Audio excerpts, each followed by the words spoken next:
kita perhatikan. Baik, pewarisan sifat pada makhluk hidup. Jadi kalau kita bicara pewarisan sifat, pasti akan berhubungan dengan yang namanya kromosom. Karena di dalam kromosom itu ada yang namanya gen, genetik yang menurunkan kepada kita. Ya. Nah, genetika ini cabang ilmu biologi yang mempelajari tentang tata cara penurunan sifat.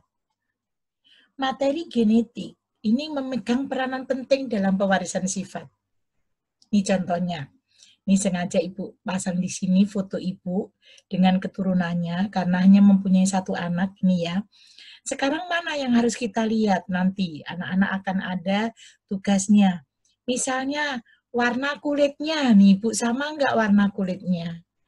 Bentuk hidungnya, warna rambutnya, jenis penyakit tertentu bisa diturunkan, masih bentuk telinganya, cupingnya, ada caplang, ada enggak, matanya belok atau enggak, hidungnya mancung apa enggak, kulitnya hitam, putih, sawo matang, kunyit busuk misalnya ya. Nah, itu nanti anak-anak akan melihat. Kemudian genetik ini akan diwariskan oleh orang tua kita kepada kita. Ya, jadi materi genetik. Jadi anak-anak itu perpaduan antara kedua orang tuanya. Nah, sekarang ini kita perhatikan. Materi genetiknya asam nukleat. Ada DNA, ada RNA. DNA deoksiribonukleat acid. RNA rioksiribonukleat acid. Nah, di sini nih anak-anak misalnya atau ibu, anak-anak lihat, kita punya kulit. Di dalam kulit ada jaringannya, jaringan kulit. Ya, jaringan kulit. Di dalam jaringan kulit ada sel kulitnya. Nah, di sel kulit ini ada yang namanya kromosom. Nih, kromosom membentuk benang-benang kromatin. Nah, kromatin ini benang-benangnya kemudian akan membelah menjadi protein histon. Protein histon inilah nanti yang akan membawa DNA dan RNA.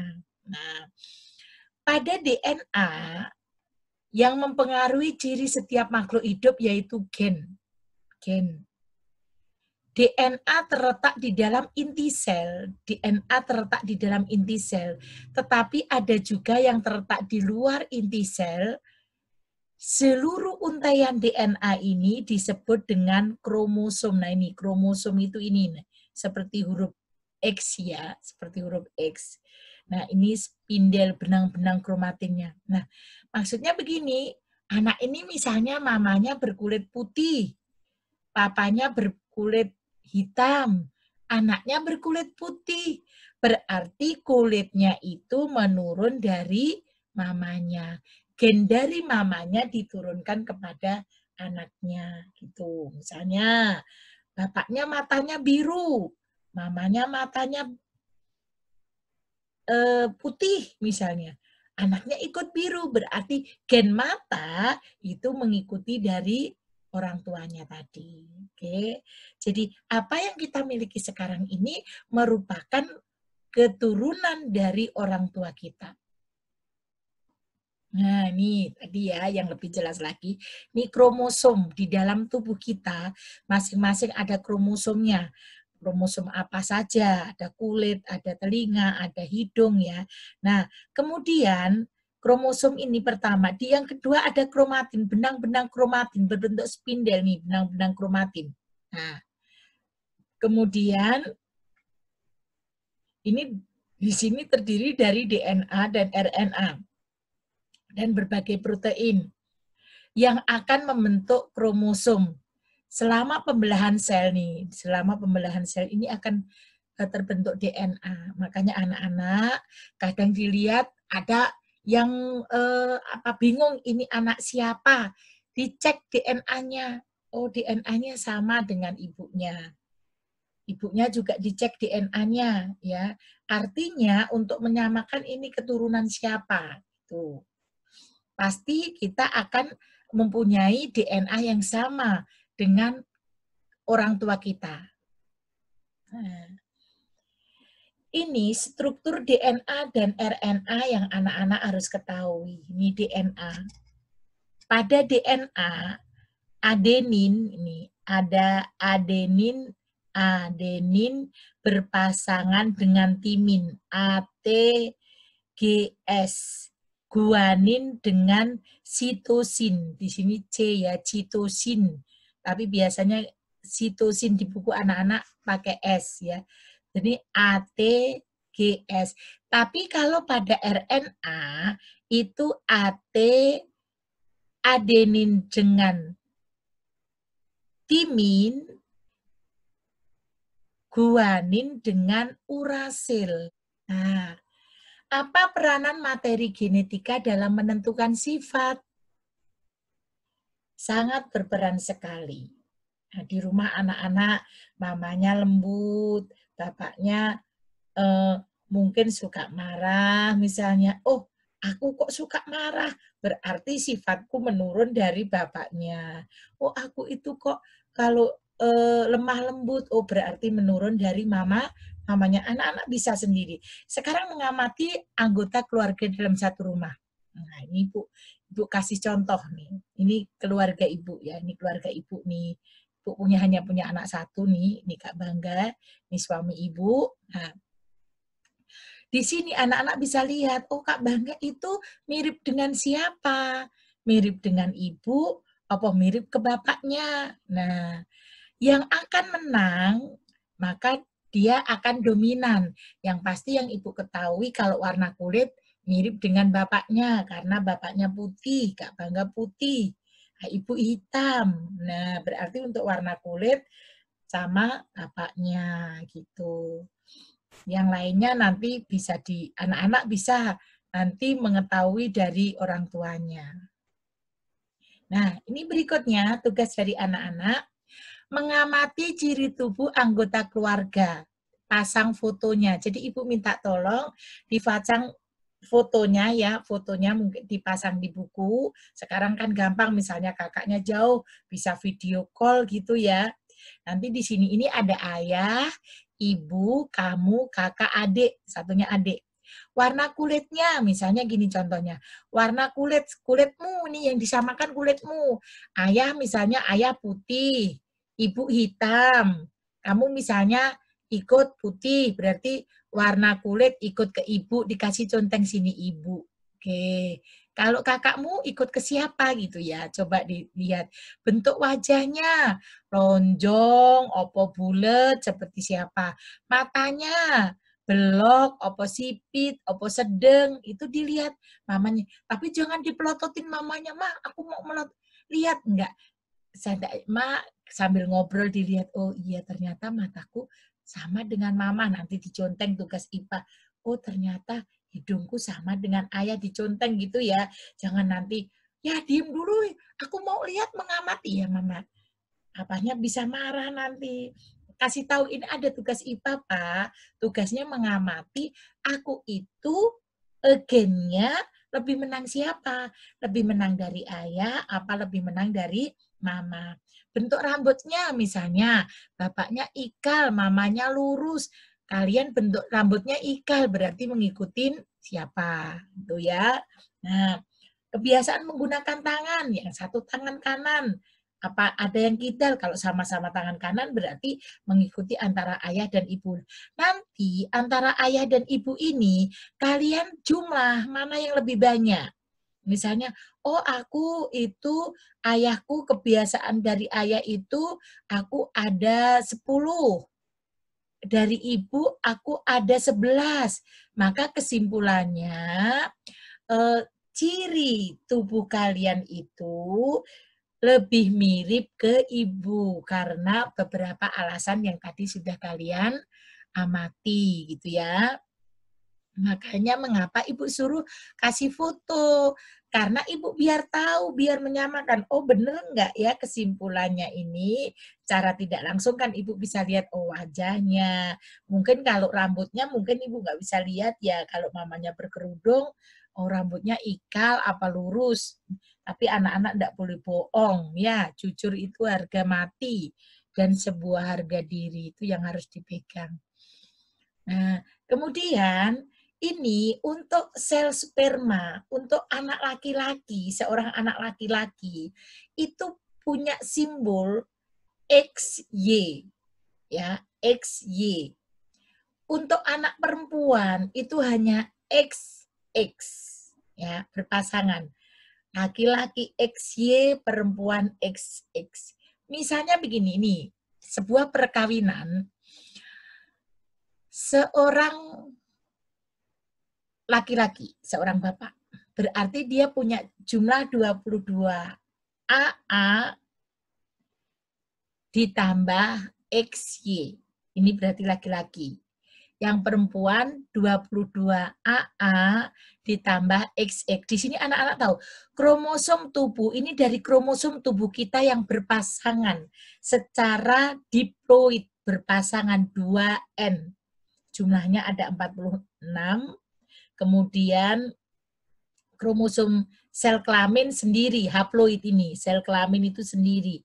XY ini XX, ini berpasangan. Nah, gennya, gametnya, keturunannya, ketika nanti ini 22 AA dengan X, ini kan berarti 22A ditambah X. Yang satu lagi 22A ditambah Y, ini untuk laki-laki. Kemudian untuk perempuan sama, hanya 22A ditambah X. Karena sama, nanti hasilnya perempuan. Nah, filial itu keturunannya. Keturunannya bagaimana? Jika dia itu 22A ini kan 22A plus X dengan 22A plus X, berarti 22AA plus XX.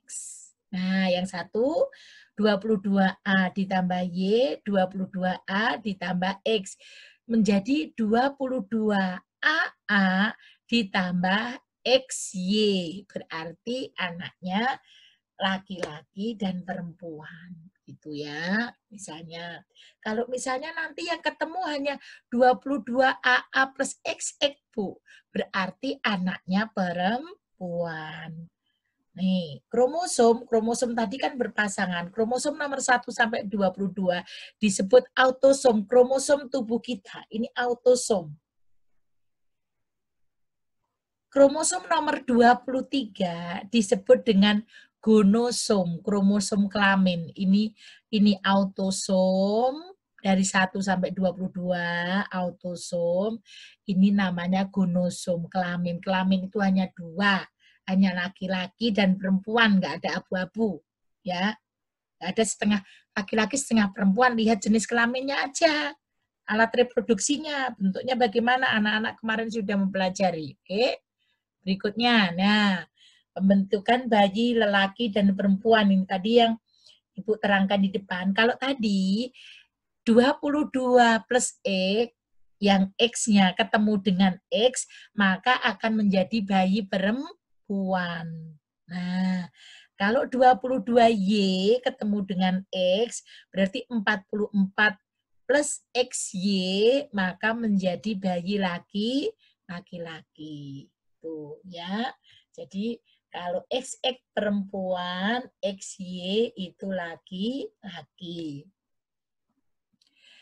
Nah, penelitian pertama pewarisan sifat persilangan genetika ini pertama kali diteliti oleh yang namanya Gregor Mendel. Maka nanti hukumnya dikenal dengan hukum Mendel.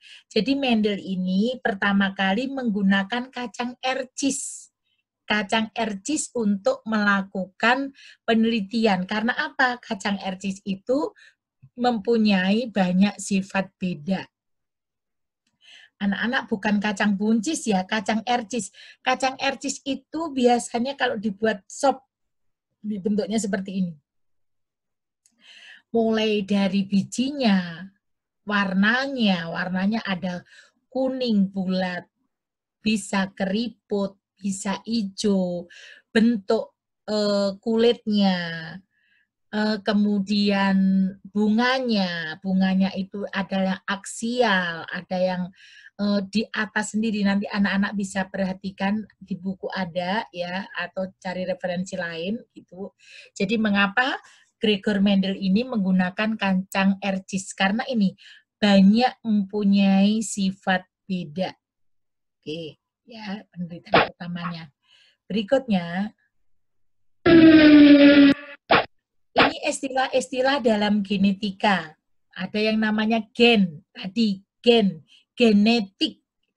Itu segmen tertentu DNA yang ada di dalam kromosom yang menentukan sifat keturunan tertentu. Ya, jadi sifat kita itu tidak lepas dari kedua orang tua kita. Kemudian kromosom. Nah, inilah kromosom itu. Faktor pembawa sifat keturunan dari induk kepada anaknya. Jadi jangan salahkan anaknya. Ya, karena itu keturunan dari orang tuanya. Kemudian ada yang namanya parental, ini induknya. Filial itu keturunannya. Keturunan pertama dan keturunan kedua. Misalnya begini, anak-anak punya ayah ibu. Keturunan pertamanya ayah ibu. Kemudian ayah ibu itu induknya.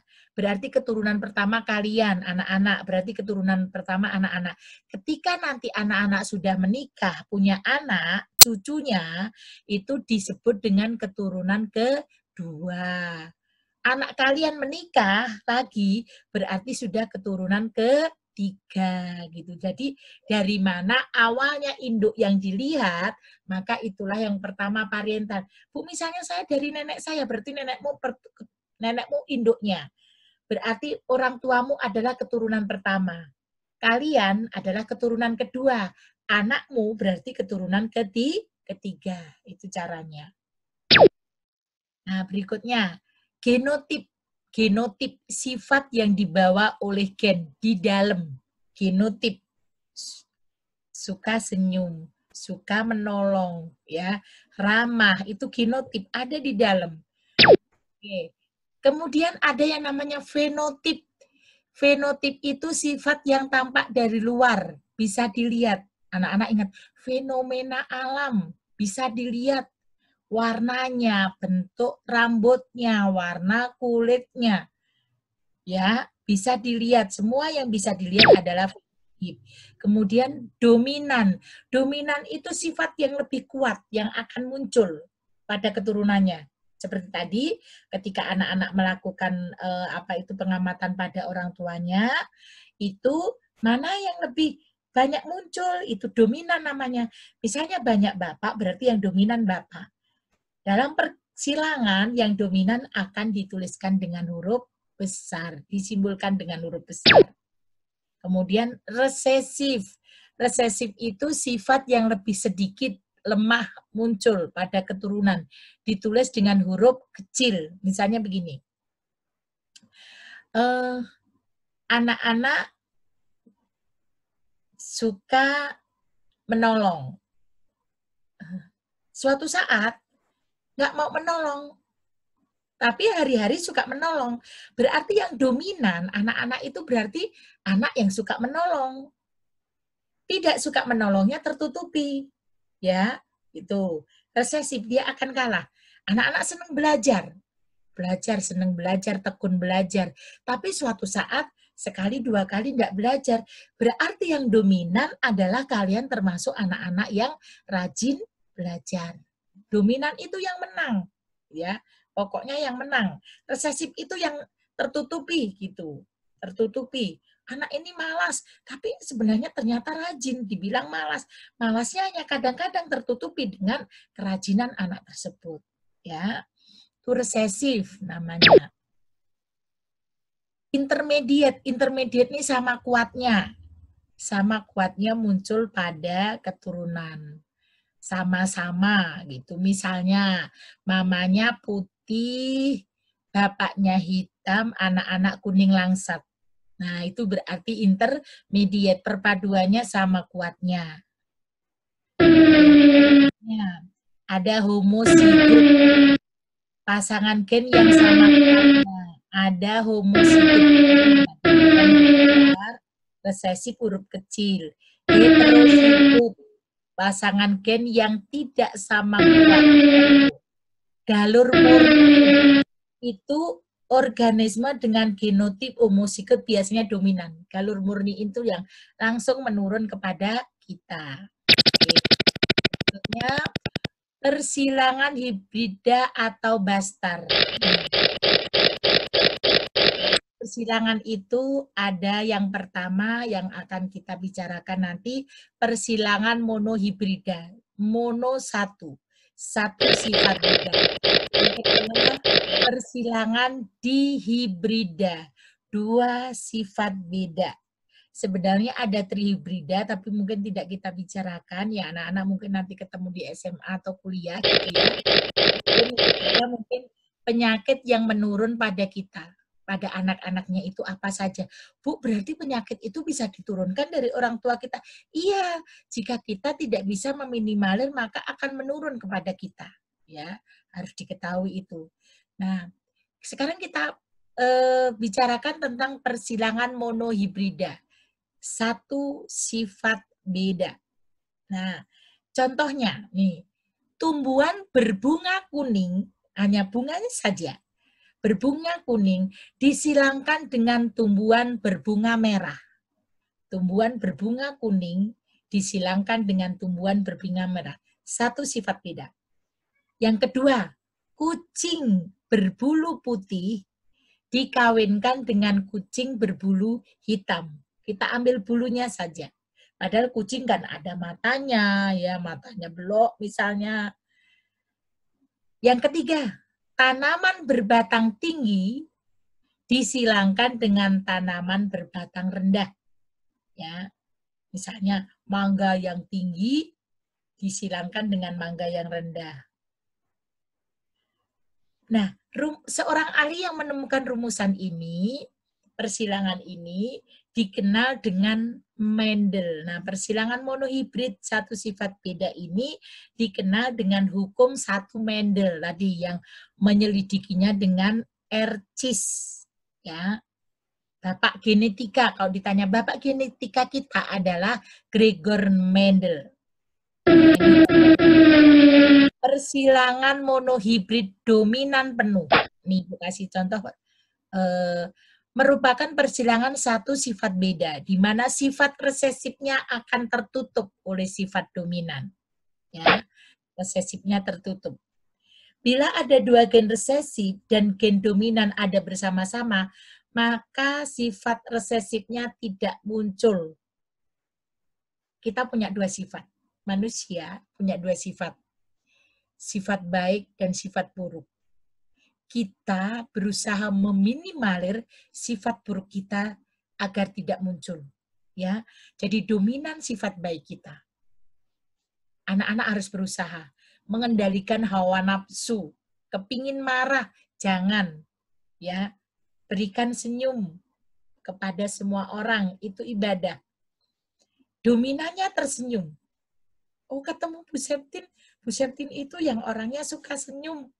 Dominannya, apakah ibu tidak bisa marah? Bisa.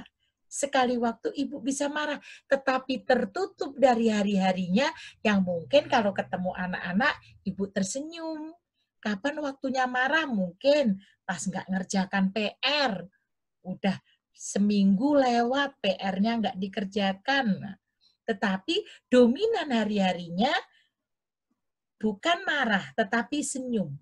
Karena marahnya hanya sesekali, tertutup oleh kebaikan-kebaikan yang biasa dilakukan. Itu yang namanya dominan. Ini contohnya.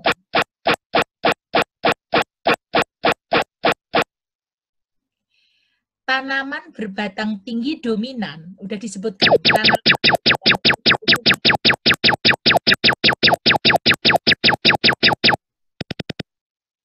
Nah, ini coba perhatikan ya. Tanaman berbatang tinggi dominan, T besar, disilangkan dengan tanaman berbatang pendek, T kecil. Bagaimana perbandingan keturunannya sampai pada F2 tadi? Ini anak-anak. Pertama parental, induknya. Tinggi. disilangkan dengan rendah. Fenotip, fenotip yang kelihatan, batang tinggi disilangkan dengan batang pendek.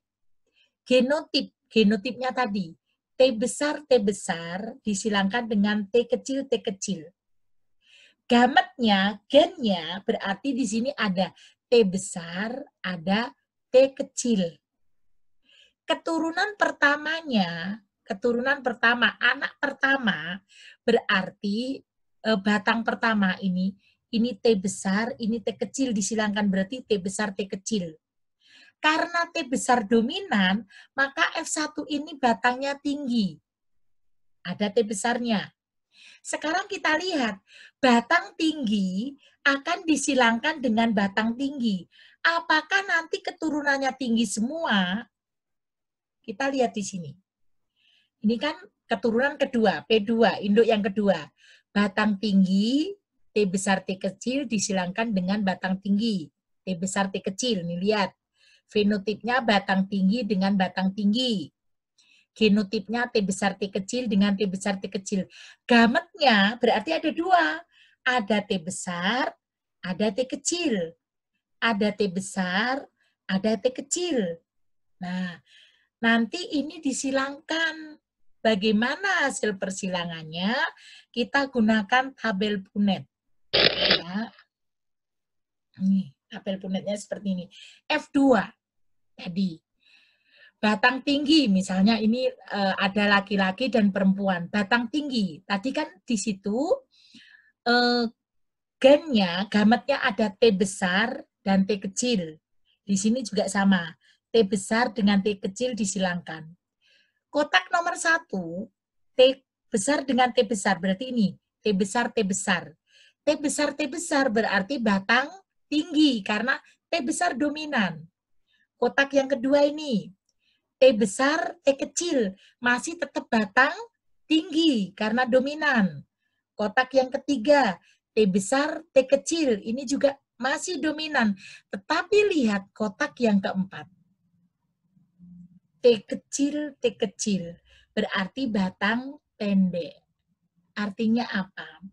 Walaupun persilangan itu, pernikahan itu orang baik ketemu orang baik, tetapi kalau anaknya 4, misalnya, anaknya 4, biasanya yang nomor 4, ini kalau dari ini ya, tabel Punnett ya, nah nomor 4 itu kalau muncul resesif, nah, mama bapaknya tinggi-tinggi, muncul resesif, bisa jadi anaknya kurang tinggi, ya. Ibu nggak bilang pendek, tapi bilang kurang tinggi, misalnya gitu. Nah, sekarang bagaimana perbandingan genotipnya? Genotip, gen tadi kan T besarnya ada 1, T besar, T kecil, tadi ada di kotak nomor 2 dan kotak nomor 3 ada 2, T kecil ada 1. Jadi perbandingan genotipnya 1, 2, 1. Ini perbandingan fenotipnya. Perbandingan fenotipnya tadi kan batang tinggi. Ada berapa? 1. Ada lagi batang tinggi. Ada 2. Yang T besar ini kan ada 1. Yang T besar, T kecil ada 2. Batang pendek ada berapa? 1. Tapi di sini karena perbandingan fenotip itu yang kita lihat, maka batang tingginya ada 3 dan batang pendeknya ada 1. Jadi perlu diperhatikan di sini, jika perbandingan genotipnya, gen yang ada di dalam 1, 2, 1. Tetapi perbandingan fenotip yang bisa kita lihat adalah 3 dibanding 1. Ya, tolong difahami. Tolong difahami betul-betul. Berikutnya ini diagram persilangannya. Tadi ya, misalnya keturunannya tadi, ini S besar, dominan, gametnya S kecil resesif ini, ya resesif, S kecil, kalau ada perkawinan maka S besar, S kecil ini. Generasi pertamanya akan S besar S kecil. Nah, kalau dinikahkan ya S besar S kecil dengan S besar S kecil. Nanti hasilnya apa? Anak-anak bisa mencari. Sekarang tugas berikutnya. Yang pertama tadi kan tugas mengamati anggota keluarga. Yang kedua ini persilangan. Bunga mawar merah M besar bersifat dominan akan disilangkan dengan mawar putih M kecil. Buatlah diagramnya sampai pada keturunan kedua F2. Tentukan juga perbandingan fenotip dan genotipnya. Gunakan tabel Punnett seperti tadi. Jadi ikuti yang Ibu terangkan tadi. Pertama berarti M besar akan disilangkan dengan M kecil. Berarti fenotipnya mawar merah dengan putih. Genotipnya berarti M besar dengan M kecil. Gennya M besar dan M kecil. Nah, nanti seterusnya seperti itu. Buat yang rapi. Nah, anak-anak sudah lama nggak nulis, mohon menulis dengan baik. Tabelnya menggunakan penggaris. Ya, anak-anak mau dinilai nih. Kemudian berikutnya. Kalau tadi dominan, sekarang persilangan monohibrid, satu sifat beda, semi-dominan atau disebut dengan intermediate semi-dominan. Di mana persilangan satu sifat beda yang resesif dan dominan saling mempengaruhi pada keturunannya. Jadi bagaimana Bu sifat keturunannya antara sifat dari kedua induknya, kedua gennya tadi yang seperti Ibu kasih contoh warna kulit tadi, atau misalnya bentuk rambut, mamanya lurus, bapaknya keriting, anaknya rambutnya ikal. Nah, itu berarti untuk gen rambutnya intermediate, sama kuatnya dari orang tua. Kulitnya tadi putih dengan hitam, anaknya sawo matang, berarti intermediate. Pokoknya kalau campuran antara keduanya, berarti itu intermediate. Ini contohnya. Tanaman mawar berbunga merah disilangkan dengan tanaman mawar berbunga putih. Bila dalam perkawinan itu terjadi sifat intermediate, bagaimana perbandingan keturunan yang sama dengan F2? Soal yang tadi, dominan. Bunga mawar merah dominan. Sekarang intermediate.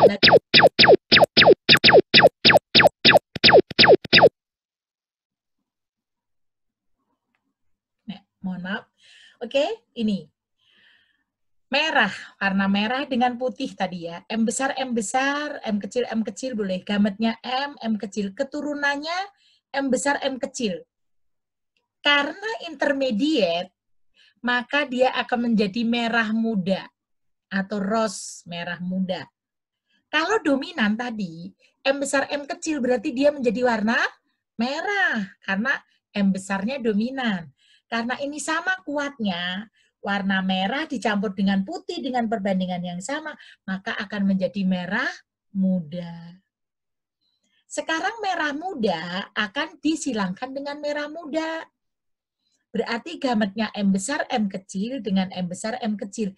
Bagaimana keturunan keduanya? Ya, oke, mari kita perhatikan. Nah.